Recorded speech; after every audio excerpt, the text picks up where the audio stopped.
10:45, we had a hearing on final judgment on the foreclosure of my property, and I now have a court-ordered auction date of October the 23rd, as stipulated by both the parties. And so my foreclosing lender, who I've known for 25 years, private high net worth individual, has agreed and stipulated to the court in advance of that hearing that we go to 35 days from that hearing date, and that plays out to October the 23rd.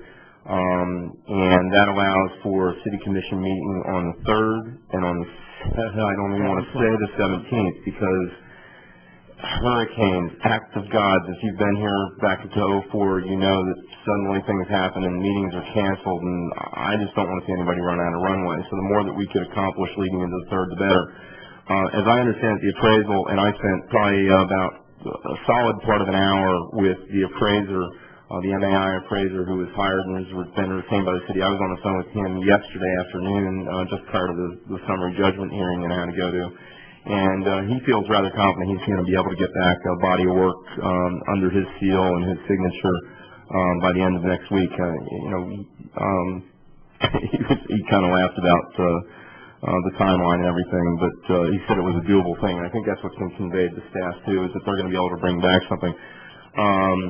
The individual has extensive knowledge of the Main Street area, has done valuations for the city before, has done valuations for private developers in the area.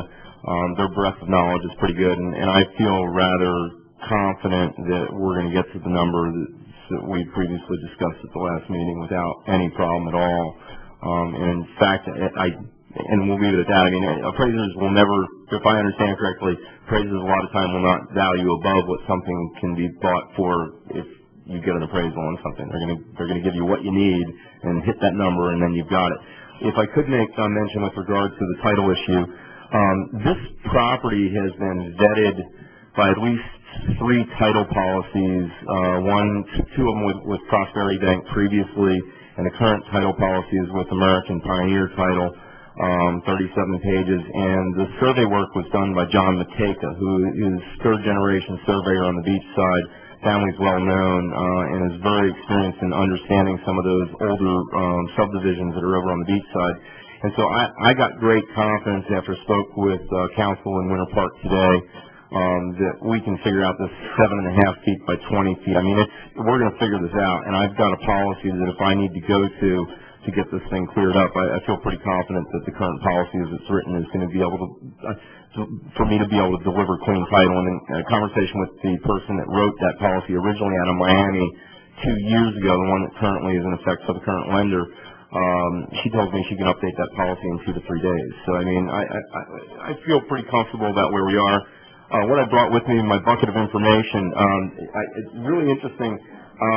I've got a survey. You know, you have developers come up here and show you guys, like, schematics and stuff like that, and I got thinking to myself, you know, that's what they want to build. I thought, you know, the best way to start this is you guys are talking about owning this. This is your dirt. I want to sell you the dirt that will become the city's asset that you'll be able to use in the future. And so I brought a copy of the survey and a copy of the environmental if people wanted that, and I would give that to you. But I thought more importantly is this is the best part. I got thinking, how do you explain what this means, Daytona and the redevelopment area, and what it can, where we can go with this, and how you can leverage this to your advantage. And I thought it came down to as simple as the day you guys buy this, if this sign, and I gave this to the AV people, if you can't put this sign up the day after you buy this property, and Reed Berger's phone doesn't start ringing, then we're doing something wrong here.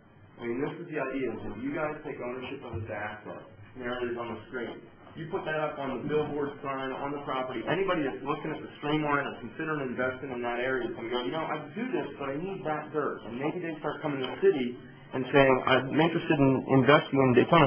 What entitlements can you provide me on this dirt if I were to buy it? So there's always been this talk, especially with Ms. Shelley's visioning committee and with the planning board, that, you know, they're giving entitlements to faceless, nameless developers that are going to come down the road in the future, and what are they going to do with it? And are they going to really be in the city's best interest? Well, this is an opportunity that you guys are going to own an asset in a land banking kind of format. Just the minute you own it, you guys can turn around and sell it tomorrow if you want it. You can entitle it how you want to with the right developer who comes in and gives the right pitch to the city. And so, again, I hope that I've been able to display to staff as we've moved forward with this that this has not been a half-baked idea, that title is pretty tight, that surveys are up to date, that environmental work is done. I mean, you guys have purchased some properties, I know, in the redevelopment area in the last year that I'm almost certain you didn't have environmental work done on. I mean, they were residential properties, but that's the rub on this, is this is the original part of residential Daytona, but you've got an environmental done on it. So I can go on and on. If anybody, I just brought the bucket of information for everybody, and I figured if anybody wanted. Like your filing cabinet. That's actually what it looks like around the house. Mr. Nolan, do you have any options on any of the adjoining property other than what you own?